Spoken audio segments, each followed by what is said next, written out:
اللہ تعالیٰ کی رحمت ایک خاص ہے، ایک عام ہے. اس کی عام رحمت سب کے لیے ہے، تمام انسانوں کے لیے، تمام حیوانوں کے لیے، تمام مخلوقات کے لیے.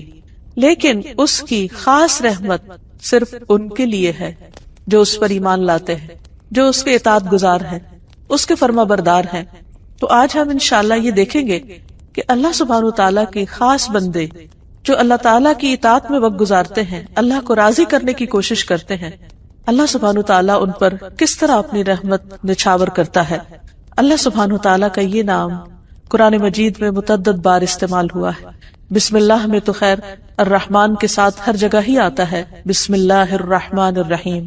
لیکن اللہ پاک کے کچھ اور نام بھی ایسے ہیں جن کے ساتھ الرحیم کا لفظ آتا ہے.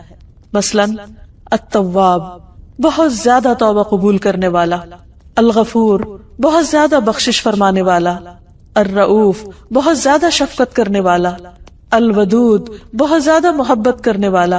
اور العزیز، بہت زبردست، غالب. تو اللہ سبحانہ تعالی اپنے بندوں کے لیے اور خصوصاً ان بندوں کے لیے جو مومن ہیں، جو اللہ تعالیٰ کے اطاعت گزار ہیں، ان کے ساتھ خصوصی رحمت فرماتا ہے. سنت میں بھی نبی صلی اللہ علیہ وسلم نے اللہ سبحانہ تعالیٰ کے اس نام کا ذکر فرمایا ہے. حضرت ابو بکر کہتے ہیں کہ میں نے رسول اللہ صلی اللہ علیہ وسلم سے کہا، مجھے کوئی ایسی دعا سکھا دیجئے جو میں ہر نماز میں مانگا کروں. آپ نے فرمایا، کہو اللہم انی ظلمت نفسی ظلما کثیرا ولا یغفر الذنوب الا انت فاغفر لی مغفرۃ من عندک وارحمنی انک انت الغفور الرحیم. اے اللہ، میں نے اپنی جان پر بڑا ظلم کیا ہے اور تیرے علاوہ کوئی بھی گناہوں کو معاف نہیں کر سکتا، اس لیے خاص اپنے فضل سے میرے گناہوں کو معاف فرما دے اور مجھ پر رحم فرما. بے شک تو بڑا بخشنے والا، بہت زیادہ رحم کرنے والا ہے. ابن عمر کہتے ہیں کہ ہم آپ صلی اللہ علیہ وسلم کی صرف ایک مجلس میں 100 بار یہ دعا شمار کیا کرتے تھے جو آپ پڑھا کرتے تھے، رب اغفر لی وتب علی انک انت التواب الرحیم. اے میرے رب، تو مجھے بخش دے اور مجھ پر مہربانی فرما، بے شک تو بہت زیادہ توبہ قبول کرنے والا، بار بار رحم فرمانے والا ہے. پھر اسی طرح اللہ سبحانہ تعالیٰ اہل ایمان کے ساتھ اپنی یہ رحمت اور شفقت اور مہربانی صرف آخرت میں ہی نہیں کرے گا، بلکہ دنیا میں بھی اس کی رحمت اور شفقت اپنے بندوں پر نظر آتی ہے. بہت سے جگہوں پر ہم دیکھتے ہیں کہ اللہ سبحانہ تعالیٰ کا یہ وعدہ ہے کہ اگر تم اللہ کی اطاعت کرو گے، تقوی اختیار کرو گے، تو اللہ تعالیٰ تم پر اپنی رحمت فرمائے گا. سورۃ الحدید میں اللہ تعالیٰ فرماتے ہیں، یا ایھا الذین آمنوا اتقوا اللہ، اے لوگو جو ایمان لائے ہو اللہ سے ڈرو. وآمنوا برسولہ، اور اس کے رسول پر ایمان لے آؤ. یؤتکم کفلین من رحمتہ، وہ اپنی رحمت سے دوہرا حصہ تمہیں دے گا. یعنی تم اگر اللہ کا تقوی اختیار کرو گے اور رسول پر ایمان رکھو گے تو دگنی رحمت پاؤ گے. وَيَجْعَلْ لَكُمْ نُورًا تَمْشُونَ بِهِ، اور تمہیں ایسا نور عطا فرمائے گا جس کے ذریعے تم چلتے رہو گے. وَيَغْفِرْ لَكُمْ، اور تمہارے گناہوں کو بخش دے گا. وَاللَّهُ غَفُورٌ رَحِيمٌ، اور اللہ تعالیٰ بخشش فرمانے والا مہربان ہے. نوح علیہ السلام اور ایمان والوں کے لیے اللہ سبحانہ تعالیٰ نے کس طرح اپنی یہ رحمت ظاہر فرمائی. جو لوگ ان کے ساتھ کشتی پر سوار تھے ان کے لیے کہا گیا، وَقَالَ ارْكَبُوا فِيهَا بِسْمِ اللَّهِ مَجْرَاهَا وَمُرْسَاهَا إِنَّ رَبِّي لَغَفُورٌ رَحِيمٌ، اور اس نے کہا کہ اس میں سوار ہو جاؤ، اللہ کے نام کے ساتھ ہے اس کا چلنا اور اس کا ٹھہرنا، بے شک میرا رب یقیناً بے حد بخشنے والا اور نہایت رحم کرنے والا ہے. یعنی اس کی یہ رحمت کن پر ہوئی؟ ان پر جو ایمان لا کر نوح علیہ السلام کے ساتھ اس کشتی میں سوار ہو گئے. اگرچہ ہر طرف پانی ہی پانی تھا اور کشتی ہچکولے کھا رہی تھی، لیکن نوح علیہ السلام نے ان کو اشور کرایا کہ اللہ سبحانہ تعالیٰ بہت مہربان ہے جس نے تمہیں اس عذاب سے نجات دی ہے، وہ آئندہ بھی تم پر اپنی رحمت فرمائے گا. پھر اسی طرح اہل جنت کے لیے اللہ سبحانہ تعالیٰ فرماتے ہیں، لہم فیہا فاکہۃ ولہم ما یدعون سلام قولا من رب الرحیم. ان کے لیے اس جنت میں بہت پھل ہے اور ان کے لیے اس میں وہ سب کچھ ہے جو وہ طلب کریں گے، یعنی جو بھی ان کی ساری خواہشات ہیں وہ وہاں پر پوری کر دی جائیں گی. سلام اس رب کی طرف سے کہا جائے گا جو غفور الرحیم ہے. تو اس سے بھی یہ پتہ چلتا ہے کہ جنت جو اللہ تعالیٰ کی رحمت ہے وہ ان لوگوں کے لیے خاص ہے جو اس پر ایمان رکھتے ہیں. دنیا میں بھی اللہ سبحانہ تعالیٰ نے جو احکامات ہمیں دیے ہیں بعض اوقات ہمیں بظاہر مشکل نظر آتے ہیں، لیکن وہ بھی دراصل اللہ سبحانہ تعالیٰ کی رحمت ہی کا نتیجہ ہے۔ قرآن مجید میں آتا ہے یا ایھا الذین آمنوا لیستأذنکم الذین ملکت ایمانکم والذین لم یبلغوا الحلم منکم 3 مرات من قبل صلاة الفجر وحین تضعون ثیابکم من الظہیرۃ ومن بعد صلاة العشاء 3 عورات لکم لیس علیکم ولا علیہم جناح بعدہن طوافون علیکم۔ اے ایمان والو، چاہیے کہ تمہارے لونڈی غلام اور تمہارے نابالغ بچے 3 اوقات میں تم سے اجازت لیں، نماز فجر سے پہلے اور دوپہر کو جب تم اپنے کپڑے اتارتے ہو یعنی آرام کے لیے، قیلولہ کے لیے، اور نماز عشاء کے بعد۔ یہ 3 اوقات تمہارے پردے کے ہیں، ان کے علاوہ تم پر اور ان پر کوئی حرج نہیں، یہ تمہارے پاس آنے جانے والے ہیں۔ یہ گھریلو زندگی کے اندر کے احکامات ہیں جو اللہ سبحانہ تعالیٰ نے دیے ہیں۔ اس میں بظاہر ایک رکاوٹ نظر آتی ہے، لیکن ابن عباس کہتے ہیں بلا شبہ اللہ عز و جل حلیم ہے اور مومنوں پر بہت رحم فرمانے والا ہے، اور وہ پردے کو پسند کرتا ہے، کیونکہ اس دور میں گھروں میں باقاعدہ دروازے نہیں ہوتے تھے اور پردے اور کپڑے کے پردے وغیرہ ہوتے تھے، تو بعض اوقات کوئی خادم آتا، بچہ یا کوئی بچی آ جاتی اور مرد اپنی بیوی کے ساتھ ہوتا، تو اللہ تعالیٰ نے انہیں پردے کے ان اوقات میں اجازت لینے کا حکم دیا۔ تو اللہ تعالیٰ کا یہ حکم مومنوں کے لیے اس کی رحمت کا باعث تھا، یعنی رحمت کی وجہ سے اس نے عطا کیا۔ پھر اسی طرح ہم دیکھتے ہیں کہ مختلف اوقات میں اللہ تعالیٰ اپنے نیک بندوں کی جس طرح دعائیں سنتے ہیں اور جس طرح ان کی فریادیں سن کر ان پر رحم فرماتے ہیں، اس کا ذکر بھی قرآن مجید میں ملتا ہے۔ زکریا علیہ السلام زندگی کے ایک بڑے حصے کو گزار چکے تھے، انتہائی بڑھاپے کی عمر میں پہنچ چکے تھے، لیکن اپنے رب کی رحمت سے کبھی مایوس نہیں ہوئے۔ وہ کہتے ہیں لم اکن بدعائک رب شقیا، اللہ تجھ سے دعا مانگ کر تو میں کبھی بدبخت رہا ہی نہیں، میری دعا تو ہمیشہ سنی گئی، میں کیسے تجھ سے مایوس ہو سکتا ہوں۔ اسی لیے سورۃ مریم میں آتا ہے ذکر رحمت ربک عبدہ زکریا اذ نادى ربه نداء خفيا قال رب انی وهن العظم منی واشتعل الرأس شیبا ولم اکن بدعائک رب شقیا۔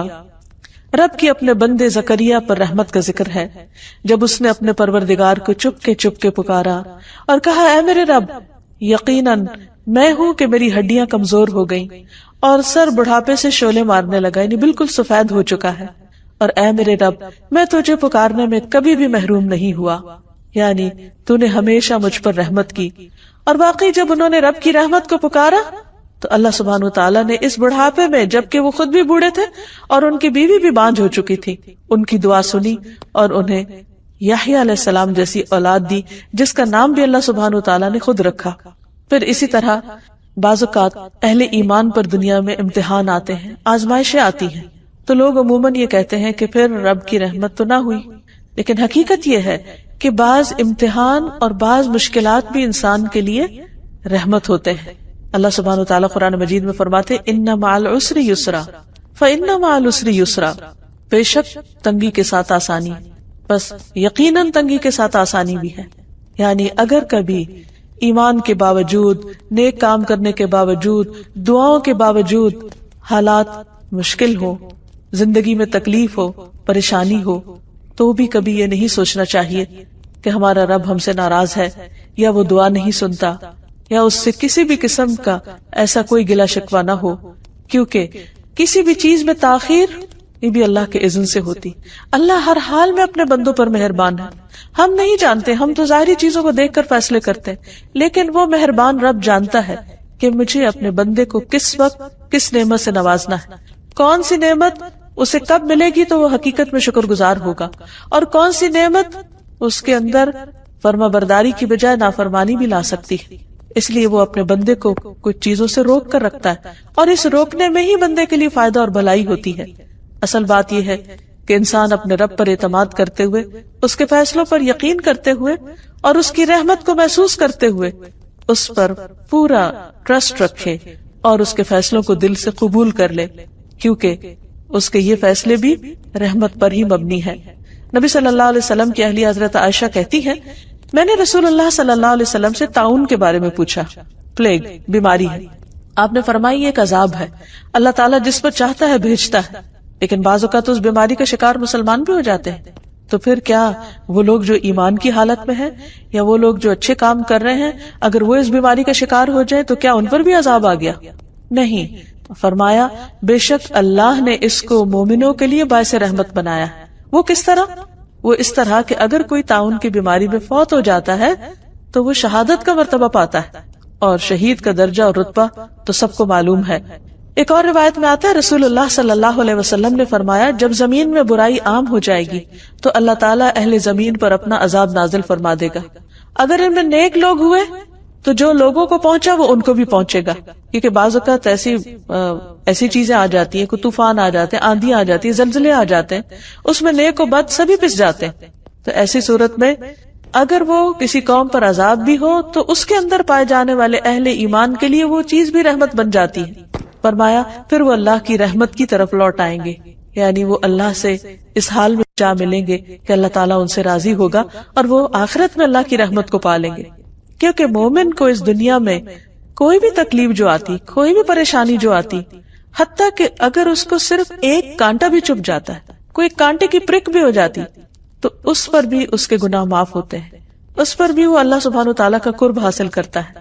تو اس لیے مومن کے تو ہر حال میں خیر ہی خیر ہے، اس کے ہر حال میں بھلائی ہی بھلائی، اور یہ چیز مومن کے سوا کسی کو نصیب نہیں کہ جب اس کو کوئی نعمت پہنچتی ہے اور وہ شکر ادا کرتا ہے تو اللہ تعالیٰ اس سے راضی ہوتا ہے، اللہ تعالیٰ اس سے خوش ہو جاتا ہے.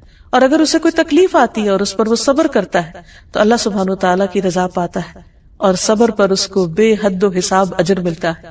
اس لیے اگر آپ اچھے کام کر رہے ہو، اللہ کی عبادت میں بھی کمی نہ کرتے ہو، صدقہ خیرات بھی کرتے ہو، اور بھی نیکی کے کاموں میں بڑھ چڑھ کر حصہ لیتے ہو، اور ان سب کاموں کے کرنے کے باوجود اگر پھر حالات تنگ ہو جائے، فقر و فاقہ آ جائے یا کسی اور طرح کی آزمائش آ جائے، تو کبھی بھی شیطان یہ وسوسہ دل میں ڈالنے میں کامیاب نہ ہو کہ تمہارا رب تم پر ناراض ہے اور وہ تم پر اپنی رحمت کبھی بھی نہیں بھیجے گا یا کبھی تمہاری دعا قبول نہیں ہوگی.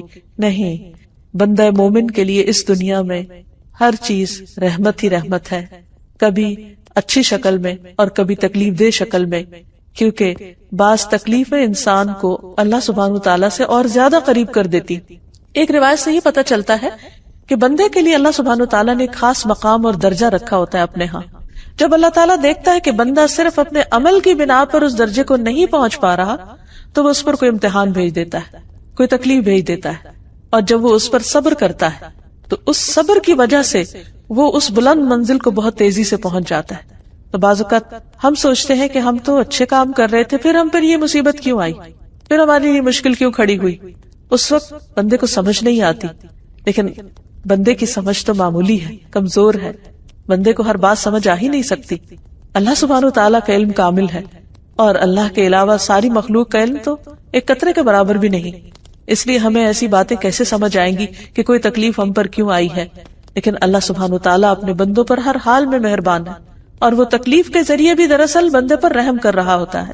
پھر اسی طرح بعض اوقات انسان کے ایمان کا امتحان ہو جاتا ہے، اور ایسے حالات پیش آتے ہیں کہ انسان کو اپنی زبان سے وہ بات کہنی پڑ جاتی ہے جو اس کا دل نہیں کہہ رہا ہوتا، یا بعض اوقات کسی ایسی سچویشن میں ہوتا ہے کہ وہ اللہ کی اطاعت کرنا چاہتا ہے لیکن وہ نہیں کر رہا ہوتا، نہیں کر پاتا باوجود کوشش کے. تو ایسی صورت میں بھی اللہ سبحانہ وتعالیٰ اس پر ناراض نہیں ہوتا. مثلا اسلام سے پہلے دور جاہلیت میں مدینہ میں بعض لوگ لونڈیوں سے کوہبہ گری کا کام کرواتے تھے، یعنی پروسٹیٹیوشن عام تھی. اسلام نے اس کو روکنے کی پوری کوشش کی اور اس کو حرام قرار دیا، اور بہت سے لوگوں کو اس عذاب سے نجات بھی دلائی. اس کے باوجود بعض لوگ جو مسلمان نہیں تھے وہ اس غلط کام میں ملوث تھے. تو اللہ سبحانہ وتعالیٰ نے ان عورتوں کے لیے خاص طور پر فرمایا وَمَن يُكْرِهُنَّ فَإِنَّ اللَّهَ مِن بَعْدِ إِكْرَاهِهِنَّ غَفُورٌ رَحِيمٌ، کہ وہ عورتیں اگر مجبور کر دی گئی ہیں، وہ خود اسے ناپسند کرتی ہیں لیکن ساتھ مجبور ہے کہ ان کی کوئی سے نہیں، وہ غلام ہیں، ان کی کوئی آزادی نہیں، وہ خود کچھ نہیں کر سکتی. تو اللہ سبحانہ وتعالیٰ ان مجبور لونڈیوں کے لیے غفور الرحیم ہے، کیونکہ اللہ سے بڑھ کر کون جانتا ہے کہ اس کا کوئی بندہ کس حال میں ہے، وہ کتنی سٹرگل کر رہا ہے، کتنی کوشش کر رہا ہے. تو بعض اوقات کوشش کے باوجود بھی اگر انسان کچھ اچھے کام نہیں کر پاتا جو وہ کرنا چاہتا ہے تو اللہ تعالیٰ اس کی نیت کا اجر ہی لکھ لیتے ہیں. حدیث میں آتا ہے تمہارا رب تبارک و تعالیٰ بڑا رحیم ہے. اگر کوئی شخص نیکی کا ارادہ کرتا ہے اور اسے کر نہیں پاتا تو اس کے لیے صرف ارادے پر، صرف نیت پر اس کے لیے ثواب لکھ لیتا ہے. پھر اگر وہ اسے کر گزرتا ہے تو اس کے لیے 10 نیکیوں سے لے کر 700 گنا تک لکھ دیتا ہے، بلکہ اس سے بھی زیادہ ثواب لکھ دیا جاتا ہے. اور اگر کوئی شخص گناہ کا ارادہ کرتا ہے اور پھر اس کو کرتا نہیں ہے تو اس نہ کرنے پر بھی اس کے لیے نیکی کا ثواب لکھ دیا جاتا ہے، حالانکہ اس کا ارادہ تھا برا کرنے کا لیکن اس نے کیا نہیں. اور اگر وہ اس کو کر لیتا ہے تو اس گناہ پر صرف 1 گناہ لکھا جاتا ہے، یا اللہ تعالیٰ اس کو بھی مٹا دیتا ہے. تو آپ دیکھیے اللہ کی رحمت، کیا کوئی اور ایسا ہو سکتا ہے؟ ہل تعلم لہ سمیہ، کوئی بھی ایسا مہربان نہیں ہو سکتا کہ جو صرف انسان کی اچھی نیت اور اچھے ارادے پر اس کو اجر دینے والا ہو، یا اگر کوئی اپنا برا ارادہ بدل لے تو اس پر بھی شاباش دینے والا ہو. پھر اسی طرح اللہ سبحانہ وتعالی ایمان والوں پر نہ صرف یہ کہ ان کی زندگی میں اور آخرت میں، بلکہ دنیا سے ان کے جانے کے بعد بھی ان کے اعمال کی حفاظت کرتا ہے. یہ بھی اس کی خاص رحمت ہے. مثلا نبی صلی اللہ علیہ وسلم جب مدینہ تشریف لائے تو 16-17 ماہ تک تقریباً بیت المقدس کی طرف منہ کر کے نماز پڑھتے رہے. اس کے بعد تحویل قبلہ کا حکم ہوا، خانہ کعبہ کی طرف رخ کرنے کا. تو ایسے میں وہ لوگ جو اس دوران فوت ہو گئے تھے اور انہوں نے پہلے ہی قبلے کو یعنی قبلہ اول کو ہی اپنا قبلہ بنا رکھا تھا، تو ان کے دل میں یہ خیال پیدا ہوا باقی لوگوں کے کہ کہیں ان کی نمازیں ضائع تو نہیں ہو گئی. تو اس پر اللہ سبحانہ تعالیٰ نے فرمایا کہ اللہ ایسا نہیں کہ تمہارے ایمان ضائع کر دے، بے شک اللہ اپنے بندوں پر بڑی شفقت کرنے والا اور بڑا رحیم ہے. وہ تو بندے کا دل دیکھتا ہے کہ اس کے اندر کیا شوق ہے، کیا ارادہ ہے، وہ خود کیا کرنا چاہتا ہے. تو اگر ایک بندہ خود نیکی کا ارادہ کرتا ہے اور اچھی نیت کے ساتھ کوئی اچھا کام کرتا ہے لیکن اس کی سمجھ میں بات درست نہیں ہوتی وہ، تو بھی اللہ تعالیٰ اس پر اس کو اجر دے دیتا ہے. پھر ایمان والوں کی اولاد پر اللہ تعالیٰ رحمت کرتا ہے. سورۃ کہف میں ایک بہت خوبصورت واقعہ ملتا ہے جس میں موسیٰ علیہ السلام خضر علیہ السلام سے ملاقات کرنے کے لیے جاتے ہیں. پھر خضر علیہ السلام ان کو کچھ سکھانے کے لیے کشتی میں سوار ہوتے ہیں اور مختلف جگہوں کا ٹور کرتے ہیں. اس دوران وہ ایک بستی میں جاتے ہیں، وہاں سے کھانا مانگتے لیکن انہیں کھانا نہیں ملتا. راستے میں وہ دیکھتے ہیں چلتے ہوئے کہ ایک دیوار گرنے لگی ہے تو وہ اس کو تعمیر کر دیتے ہیں. موسیٰ علیہ السلام بہت حیران ہوتے ہیں کہ جس بستی والوں نے آپ کو کھانا نہیں دیا آپ ان کی دیوار تعمیر کر رہے ہیں. تو اس پر بعد میں جب انہوں نے اس کی وجہ بتائی فرمایا کہ وَأَمَّا الْجِدَارُ فَكَانَ لِغُلَامَيْنِ يَتِيمَيْنِ فِي الْمَدِينَةِ وَكَانَ تَحْتَهُ كَنْزٌ لَهُمَا وَكَانَ أَبُوهُمَا صَالِحًا فَأَرَادَ رَبُّكَ أَن يَبْلُغَا أَشُدَّهُمَا وَيَسْتَخْرِجَا كَنْزَهُمَا رَحْمَةً مِّن رَّبِّكَ. اور رہی دیوار تو وہ شہر میں 2 یتیم لڑکوں کی تھی اور اس کے نیچے ان دونوں کے لیے ایک خزانہ دفن تھا جو ان کا باپ ان کے لیے چھوڑ گیا تھا. اور ان کا باپ نیک آدمی تھا، وہ نیک آدمی دنیا سے چلا گیا، بچے چھوٹے ہیں، کوئی ان کی حفاظت کرنے والا نہیں. ان کے مال و متاع کی حفاظت اللہ سبحانہ وتعالی خضر علیہ السلام کو بھیج کے کر رہے ہیں اور اس پر دیوار بنوا رہے ہیں. اور اس موقع پر جب ان کو انٹرٹین ہی نہیں کیا گیا لیکن پھر بھی اللہ نے ان کے دل میں یہ خیال ڈالا. اور اس کی وجہ کیا تھی کہ تیرے رب نے چاہا کہ یہ بچے اپنی جوانی کو پہنچ جائیں اور اپنا خزانہ نکال لیں تیرے رب کی طرف سے رحمت کرتے ہوئے. رحمت من ربک، یہ ہے رب کی رحمت کہ بعض اوقات اللہ سبحانہ وتعالیٰ وہاں سے ہماری حفاظت کر رہا ہوتا ہے کہ ہم خود بھی نہیں جانتے، ہمیں پتہ بھی نہیں ہوتا. اور اسی طرح آخرت میں بھی اللہ سبحانہ وتعالیٰ اپنے خاص بندوں کے چہروں کو روشن کر دیں گے اور انہیں اپنی رحمت میں لے لیں گے. جس طرح دنیا میں ان کی حفاظت کرتے رہے، آخرت کے عذاب اور آخرت کی پریشانیوں سے بچا کر ان کو اپنی خاص مہربانی اور اپنی رحمت میں جگہ عطا فرمائیں گے. اللہ سبحانہ وتعالیٰ نے ان یتیم بچوں کے مال کی حفاظت کی اپنی خاص رحمت کی وجہ سے. اور یہاں یہ بھی یاد رہے کہ جب اللہ تعالیٰ کسی پر رحمت کرنا چاہتا ہے، اپنا فضل فرمانا چاہتا ہے تو کوئی اس کو روک نہیں سکتا. بندوں میں تو عام طور پر کیا ہوتا ہے کہ ایک شخص اگر دوسرے پر احسان کرنے لگتا ہے اور کسی کو پتہ چل جاتا ہے تو عموماً اس کو روک دیا جاتا ہے دوسرے شخص کی کوئی خرابی یا کوئی کوتاہی بتا کر یا بعض اوقات جھوٹا الزام لگا کر. لیکن اللہ سبحانہ وتعالیٰ ساری رحمت اس کی اپنی، فضل اس کا اپنا، وہ جس پر چاہے کرے اور جب چاہے کرے، کوئی اس کو روک نہیں سکتا. ارشاد باری تعالیٰ ہے ما یفتح اللہ للناس من رحمت فلا ممسک لها وما یمسک فلا مرسل له من بعدہ وہو العزیز الحکیم. جو کچھ اللہ لوگوں کے لیے رحمت میں سے کھول دے عطا کر دے تو اسے کوئی بند کرنے والا نہیں. عام طور پر ہم سمجھتے ہیں کہ فلاں کے حسد کی وجہ سے نعمت رک گئی یا فلاں وجہ سے. نہیں، اگر اللہ دینے والا ہو تو کوئی روک نہیں سکتا. جیسے ہم ہر نماز کے بعد بھی پڑھتے ہیں اللہم لا مانع لما اعطیت ولا معطی لما منعت. اللہ کوئی رکاوٹ نہیں ڈال سکتا جس کو تو عطا کرے، اور کوئی دے نہیں سکتا جس سے تو روک دے. تو یہاں بھی کیا فرمایا کہ جو کچھ اللہ لوگوں کے لیے رحمت میں سے کھول دے تو اسے کوئی بند کرنے والا نہیں، اور جو بند کر دے تو اس کے بعد اسے کوئی کھولنے والا نہیں. وہی سب پر غالب اور کمال حکمت والا ہے. اس لیے ہمیشہ ہمیں اللہ کا فضل مانگتے رہنا چاہیے، اس کی رحمت کو پکارتے رہنا چاہیے. نبی صلی اللہ علیہ وسلم مشکل حالات میں یا حی یا قیوم برحمتک استغیث پڑھا کرتے تھے.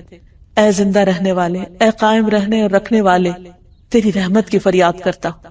کیونکہ ہمارے پاس وہ نیک عمل نہیں ہے، ہمارے اندر تو وہ خوبی نہیں ہے کہ جس کی بنا پر اللہ سبحانہ وتعالی رحم فرمائے. ہاں، ہم اللہ سبحانہ وتعالی سے اس کا خاص فضل مانگتے ہیں کہ وہ اپنی جناب سے رحمت عطا کر دے. پھر بندہ مومن جب دنیا سے جانے لگتا ہے تو اس وقت اس کی روح نکالنے کے لیے بھی اللہ تعالیٰ رحمت کے فرشتے بھیجتے ہیں جو اس کے ساتھ مہربانی کا معاملہ کرتے ہیں اور خوشبودار کفن میں اس کو روح لپیٹ کر لے جاتے ہیں.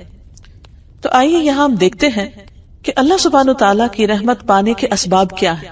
ہمیں کیا کرنا چاہیے کہ اللہ سبحانہ وتعالیٰ ہم پر اپنی رحمت فرمائے. سب سے پہلی چیز تو اللہ پر ایمان لانا ہے، اس کی اطاعت کرنا ہے، اس کا تقوی اختیار کرنا ہے. لیکن اعمال میں سب سے پہلا عمل جو اللہ سبحانہ وتعالیٰ کی رحمت کا باعث بنتا ہے وہ نماز ہے. رسول اللہ صلی اللہ علیہ وسلم نے فرمایا جب تم میں سے کوئی شخص نماز کے لیے کھڑا ہوتا ہے تو رحمت الہی اس کی طرف متوجہ ہوتی ہے، یعنی وہ اللہ کی خاص رحمت میں ہوتا ہے.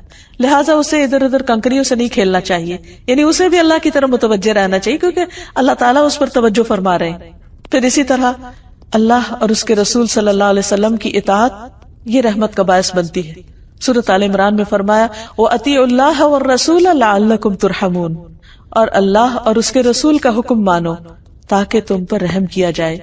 اسی طرح قرآن مجید کی تعلیمات کی پیروی کرنا یہ بھی اللہ سبحانہ تعالیٰ کی رحمت کا ذریعہ ہے. سورۃ الانعام میں فرمایا وَهَذَا كِتَابٌ أَنزَلْنَاهُ مُبَارَكٌ فَاتَّبِعُوهُ وَاتَّقُوا لَعَلَّكُمْ تُرْحَمُونَ، اور یہ ایک کتاب ہے جسے ہم نے نازل کیا ہے، بڑی برکت والی ہے، بہت مبارک ہے، بس اس کی پیروی کرو، اس کتاب کو فالو کرو اور تقوی اختیار کرو تاکہ تم پہ رحم کیا جائے. یعنی اگر کوئی شخص یہ چاہتا ہے کہ اس پر اللہ تعالیٰ کی رحمت اور فضل ہو تو اسے چاہیے کہ قرآن سے رشتہ جوڑے، قرآن کی پیروی کرے، قرآن کو پڑھے، اس کو سمجھے اور اس کے مطابق اپنی زندگی بسر کرے. پھر اسی طرح ایک اور جگہ پر آتا ہے وَاكْتُبْ لَنَا فِي هَذِهِ الدُّنْيَا حَسَنَةً وَفِي الْآخِرَةِ إِنَّا هُدْنَا إِلَيْكَ قَالَ عَذَابِي أُصِيبُ بِهِ مَنْ أَشَاءُ وَرَحْمَتِي وَسِعَتْ كُلَّ شَيْءٍ فَسَأَكْتُبُهَا لِلَّذِينَ يَتَّقُونَ وَيُؤْتُونَ الزَّكَاةَ وَالَّذِينَ هُمْ بِآيَاتِنَا يُؤْمِنُونَ. موسیٰ علیہ السلام اور ان کے ساتھیوں نے دعا کی اور ہمارے لیے اس دنیا میں بھلائی لکھ دے، یعنی اس دنیا میں بھی ہمیں اچھا عطا کر اور آخرت میں بھی. بے شک ہم نے تیری طرف رجوع کر لیا، اللہ ہم تیری طرف پلٹ رہے ہیں، تیری اطاعت اور فرما برداری کریں گے، تو بھی ہم سے راضی ہو جا. تو اللہ تعالیٰ نے کیا فرمایا میرا عذاب میں اسے پہنچاتا ہوں جسے چاہتا ہوں، اور میری رحمت نے ہر چیز کو گھیر رکھا ہے، سو میں اسے ان لوگوں کے لیے ضرور لکھ دوں گا اپنی رحمت کو جو تقوی اختیار کریں گے اور جو زکوٰۃ دیں گے.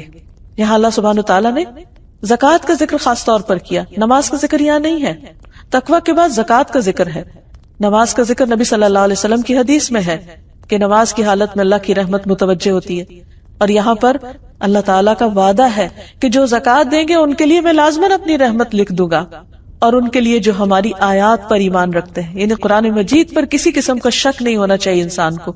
تو جو شخص یہ چاہتا ہے کہ اللہ اس پر مہربانی کر دے، اللہ تعالیٰ اس کی مشکلات آسان کر دے، تو اس کے لیے لازم ہے کہ وہ اللہ تعالیٰ سے ڈرنے والا ہو، اللہ تعالیٰ کی فرما برداری کرنے والا ہو، نہ صرف یہ کہ اپنی جسمانی عبادات میں بلکہ اپنی مالی عبادت میں بھی. پھر اسی طرح قرآن مجید کو خاموشی سے سننے پر بھی رحمت کا وعدہ ہے. فرمایا وَإِذَا قُرِئَ الْقُرْآنُ فَاسْتَمِعُوا لَهُ وَأَنصِتُوا لَعَلَّكُمْ تُرْحَمُونَ، اور جب قرآن پڑھا جائے تو اسے غور سے سنو اور خاموش رہو شاید کہ تم پر رحم کیا جائے. یعنی قرآن مجید اتنی معزز کتاب ہے، اللہ تعالیٰ کا کلام ہے، اللہ تعالیٰ کا فرمان ہے، لہذا جو اس پر توجہ کرے گا، جو اس کو امپورٹنس دے گا، وہ بھی اللہ سبحانہ تعالیٰ کی خاص رحمت میں ہوگا۔ پھر اسی طرح استغفار یعنی اپنے گناہوں کی معافی مانگنا۔ اللہ تعالیٰ فرماتے ہیں لولا تستغفرون اللہ لعلکم ترحمون، سورۃ النمل میں فرمایا صالح علیہ السلام نے اپنی قوم سے کہا تم اللہ سے بخشش کیوں نہیں طلب کرتے، یعنی گناہ ہو چکے، زیادتیاں ہو چکی تو پلٹ آؤ، استغفار کر لو تاکہ تم پر رحم کیا جائے۔ یعنی اگر کوئی شخص یہ سمجھتا ہے کہ اس سے بہت گناہ ہو گئے ہیں اور وہ اللہ کی رحمت سے اب محروم ہے، تو یہ سوچنے کے بجائے اسے فوراً پلٹ آنا چاہیے، گناہوں کو چھوڑ دینا چاہیے اور اللہ تعالیٰ سے معافی مانگتے ہوئے اللہ کی رحمت کو پکارنا چاہیے۔ ایک اور جگہ پر آتا ہے سورۃ النساء میں وَمَن يَعْمَلْ سُوءًا أَوْ يَظْلِمْ نَفْسَهُ ثُمَّ يَسْتَغْفِرِ اللَّهَ يَجِدِ اللَّهَ غَفُورًا رَحِيمًا، اور جو بھی کوئی برا کام کرے یا اپنی جان پر ظلم کرے پھر اللہ سے بخشش مانگے، وہ اللہ کو بے حد بخشنے والا نہایت رحیم پائے گا۔ یعنی جس سے بھی برائی ہو جائے، جس سے بھی کوئی غلطی ہو جائے، چھوٹی ہو یا بڑی ہو، اپنی جان پہ کوئی ظلم ہو جائے، خود کے ساتھ زیادتی ہو جائے اور پھر توبہ کر لے تو اللہ تعالیٰ توبہ قبول کر لے گا۔ جیسے آدم علیہ السلام نے جب وہ بھول کر اس درخت کا پھل کھا بیٹھے اور ان سے جنت کے لباس اتروا لیے گئے، تو اللہ سبحانہ تعالیٰ سے جب انہوں نے معافی مانگنا چاہی تو اللہ تعالیٰ نے رحمت فرماتے ہوئے خود ان کو کلمات سکھا دیے کہ کن الفاظ میں تم مجھ سے دعا کرو تو میں تمہاری دعا قبول کروں گا۔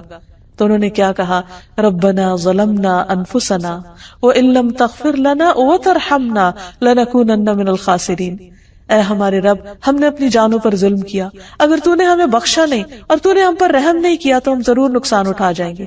تو اللہ سبحانہ تعالیٰ نے ان کو بخش دیا۔ تو یہی سبق ہمارے لیے، آدم کی اولاد کے لیے بھی یہی راہ ہے کہ گناہ ہو جائے تو فوراً پلٹ آؤ، اللہ سے معافی مانگ لو، اور اللہ تعالیٰ التواب الرحیم ہے۔ ایک اور جگہ پر آتا ہے سورۃ الانعام میں وَإِذَا جَاءَكَ الَّذِينَ يُؤْمِنُونَ بِآيَاتِنَا فَقُلْ سَلَامٌ عَلَيْكُمْ كَتَبَ رَبُّكُمْ عَلَى نَفْسِهِ الرَّحْمَةَ أَنَّهُ مَنْ عَمِلَ مِنْكُمْ سُوءًا بِجَهَالَةٍ ثُمَّ تَابَ مِنْ بَعْدِهِ وَأَصْلَحَ فَإِنَّهُ غفور الرحیم۔ اور جب تیرے پاس وہ لوگ آئیں جو ہماری آیات پر ایمان رکھتے ہیں، یعنی اہل ایمان، تو آپ کہیے کہ سلام ہو تم پر، تمہارے رب نے رحم کرنا اپنے اوپر لازم کر رکھا ہے کہ بے شک حقیقت یہ ہے کہ تم میں سے جو شخص جہالت سے کوئی برائی کر لے، لا علمی سے، پھر اس کے بعد توبہ کر لے اور اصلاح کر لے تو یقیناً وہ بے حد بخشنے والا، نہایت رحم فرمانے والا ہے۔ تو اس سے پتہ چلتا ہے کہ اللہ سبحانہ تعالیٰ کی رحمت ان لوگوں کے لیے ہے جو توبہ کرتے ہیں۔ پھر اسی طرح اللہ کا ذکر اللہ کی رحمت کا سبب بنتا ہے۔ حضرت یسیرہ جو مہاجر صحابیات میں سے تھی، ان سے مروی ہے کہ نبی صلی اللہ علیہ وسلم نے ہم سے فرمایا، اے مسلمان عورتوں، اپنے اوپر لا الہ الا اللہ، سبحان اللہ اور اللہ کی پاکی بیان کرنا لازم کر لو، غافل نہ رہا کرو کہ رحمت الہی کو فراموش کر دو۔ یعنی ذکر سے غفلت رحمت سے دوری کی علامت ہے، اور جو ہی انسان اللہ کا ذکر کرنے لگتا ہے تو اللہ تعالیٰ کی رحمت اس کی طرف متوجہ ہو جاتی ہے۔ اور ان تسبیحات کو انگلیوں پر شمار کرو، یعنی انگلیوں پر گنا کرو اس ذکر کی تسبیح کو، کیونکہ قیامت کے دن ان سے بھی پوچھ گچھ ہوگی، ہاتھوں سے بھی سوال کیا جائے گا کہ کس کام میں لگے رہے، اور انہیں بولنے کی قوت دی جائے گی۔ تو جب یہ بولیں گے تو کیا بولیں گے؟ جو تسبیحات ان پہ پڑی ہوگی وہ بول کے انسان کے حق میں گواہی دیں گے۔ پھر اسی طرح رسول اللہ صلی اللہ علیہ وسلم نے فرمایا، جو لوگ اللہ کے ذکر کے لیے بیٹھتے ہیں، یعنی اکٹھے بیٹھتے ہیں، فرشتے انہیں گھیر لیتے ہیں، رحمت انہیں ڈھانپ لیتی ہے، سکینت ان پر اترتی ہے، اور اللہ تعالیٰ ان کا ذکر اپنے پاس موجود فرشتوں میں کرتے ہیں۔ پھر اسی طرح دوسروں کو معاف کر دینا چاہیے۔ اگر انسان یہ چاہتا ہو کہ اس پر اللہ سبحانہ و تعالیٰ کی رحمت ہو تو اسے چاہیے کہ وہ بندوں پر رحم کرے اور بندوں کے قصور معاف کر دے۔ پھر اسی طرح بندوں کی عیادت، بندوں پر رحمت اور شفقت، اگر کوئی بیمار ہو جائے تو خاص طور پر اس کا خیال کرنا۔ رسول اللہ صلی اللہ علیہ وسلم نے فرمایا، جب کوئی شخص اپنے کسی مسلمان بھائی کی عیادت کرتا ہے تو وہ جنت کے باغات میں چلتا ہے یہاں تک کہ بیٹھ جائے، اور جب وہ مریض کے پاس بیٹھ جاتا ہے تو اللہ کی رحمت اسے ڈھانپ لیتی۔ لیکن کچھ کام ایسے ہیں کہ اگر کوئی بندہ کرتا ہے تو اس پر رحمت نہیں آتی، جس میں خاص طور پر دوسروں پر رحم نہ کرنا، سنگ دل ہونا، دوسروں کے ساتھ زیادتی کرنا۔ نبی صلی اللہ علیہ وسلم نے فرمایا، رحمت سوائے بدبخت کے کسی سے نہیں چھینی جاتی۔ پھر اسی طرح بچوں کو پیار نہ کرنا، بعض اوقات جب بچے اپنے ماں باپ کے پاس ہوں تو ہر کوئی پیار کرتا ہے، لیکن اگر بچے اپنے والدین سے الگ ہیں تو عموماً ان کی طرف لوگ توجہ نہیں کرتے، خصوصاً یتیم بچوں کی طرف۔ پھر اسی طرح اللہ سبحانہ وتعالیٰ کی اس صفت کے ساتھ دعائیں بھی مانگنی چاہیے، جیسے ابراہیم علیہ السلام اور اسماعیل علیہ السلام کی دعا ہے، ربنا وجعلنا مسلمین لک ومن ذریتنا امۃ مسلمۃ لک وارنا مناسکنا وتب علینا انک انت التواب الرحیم۔ اے ہمارے رب، اور ہمیں اپنے لیے فرما بردار بنا، اور ہماری اولاد میں سے بھی ایک امت اپنے لیے فرما بردار پیدا کر، اور ہمیں عبادت کے طریقے سکھا، اور ہماری توبہ قبول فرما، کیونکہ تو بہت زیادہ توبہ قبول کرنے والا مہربان ہے۔ اسی طرح موسیٰ علیہ السلام نے بھی اللہ کی صفت رحمت کے ساتھ دعا کی۔ اسی طرح اگر میت کے لیے دعا کی جائے تو اس نام کے وسیلے سے دعا کی جائے تو اللہ تعالیٰ انشاءاللہ اس پر بھی رحم فرمائیں گے، جیسے آتا ہے فاغفر لہ وارحمہ انک انت الغفور الرحیم۔ پھر اسی طرح جب بارش ہو تو اس وقت بھی دعا قبول ہوتی ہے، اس وقت بھی اللہ کی خاص رحمت مانگنی چاہیے۔ مسجد میں داخل ہوتے وقت رحمت مانگنی چاہیے، اللہم افتح لی ابواب رحمتک، اے اللہ میرے لیے اپنی رحمت کے دروازے کھول دے۔ پھر صرف اپنے لیے نہیں، دوسروں کے لیے بھی رحمت کی دعا کرنی چاہیے۔ نبی صلی اللہ علیہ وسلم نے ایک شخص کو مسجد میں قرآن پڑھتے ہوئے سنا تو آپ نے فرمایا رحمہ اللہ، اللہ اس پر رحم فرمائے، اس نے مجھے فلاں اور فلاں آیت یاد کرا دی جس کو میں کسی صورت میں بھول گیا تھا۔ حضرت عائشہ فرماتی ہے کہ نبی صلی اللہ علیہ وسلم میرے گھر میں تہجد پڑھ رہے تھے، آپ نے عباد کی آواز سنی، وہ مسجد میں نماز پڑھ رہے تھے، تو آپ نے فرمایا عائشہ کیا یہ عباد کی آواز ہے؟ میں نے عرض کیا جی ہاں۔ آپ نے فرمایا اللہم ارحم عبادن، اے اللہ عباد پر رحم فرما، یعنی جب کسی بندے کو اچھا کام کرتے ہوئے دیکھے تو اس کے لیے دعا کریں۔ اب سوال یہ پیدا ہوتا ہے کہ اللہ سبحانہ وتعالیٰ تو الرحیم ہے ہی، اس صفت کو جاننے کے بعد ہم پر کیا لازم ہوتا ہے، ہمیں کیا کرنا چاہیے؟ تو پہلی چیز یہ کہ ہمیں اللہ سبحانہ وتعالیٰ کی رحمت کو مختلف چیزوں کے اندر محسوس کرنا چاہیے، ہمیں اللہ کی رحمت سے مایوس نہیں ہونا چاہیے، ہمیں دوسرے بندوں کے لیے مہربان ہو جانا چاہیے، سنگ دلی، شقاوت اور بدبختی کی بجائے دلوں کی رحمت اور شفقت اور محبت سے اللہ سبحانہ وتعالیٰ کے سامنے حاضر ہونا چاہیے، سب لوگوں کے لیے رحیم ہونا چاہیے۔ نبی صلی اللہ علیہ وسلم نے فرمایا یہ نہیں کہ صرف اپنے دوست کے حق میں رحم دل بن جاؤ، بلکہ تمام لوگوں پر رحم کرنا ہوگا۔ نبی صلی اللہ علیہ وسلم نے خود کو فرمایا کہ انا نبی الرحمہ، میں نبی رحمت ہوں۔ اللہ تعالیٰ آپ کے بارے میں فرماتے وما ارسلناک الا رحمۃ للعالمین، ہم نے آپ کو جہان والوں کے لیے رحمت بنا کر بھیجا۔ اور یہ ایک بہت بڑی حقیقت ہے کہ آپ کے اندر دوسروں کے لیے بہت شفقت تھی، اور کسی کا بھی تکلیف میں پڑنا آپ کو بہت ناگوار ہوتا تھا، اور یہی دراصل رحمت ہے کہ انسان کسی اور کی تکلیف پر خوش نہ ہو بلکہ کسی کی تکلیف پر اس کے لیے اور زیادہ نرمی کر دے۔ نبی صلی اللہ علیہ وسلم نے فرمایا جنتی لوگ 3 قسم کے ہیں، حکومت کے ساتھ انصاف کرنے والے، یعنی اگر ان کو اقتدار ملے تو اس میں انصاف کا رویہ اختیار کرنے والے، صدقہ خیرات کرنے والے، توفیق عطا کیے ہوئے وہ آدمی جو اپنے تمام رشتہ داروں اور مسلمانوں کے لیے رحیم اور نرم دل ہو، وہ آدمی کہ جو پاک دامن پاکیزہ خلق والا ہو اور عیالدار بھی ہو لیکن کسی کے سامنے ہاتھ نہ پھیلائے۔ تو اللہ تعالیٰ سے دعا ہے کہ وہ ہم پر رحمت فرمائے اور ہمارے دلوں میں اپنی مخلوق کے لیے رحم ڈال دے۔ وآخر دعوانا ان الحمد للہ رب العالمین۔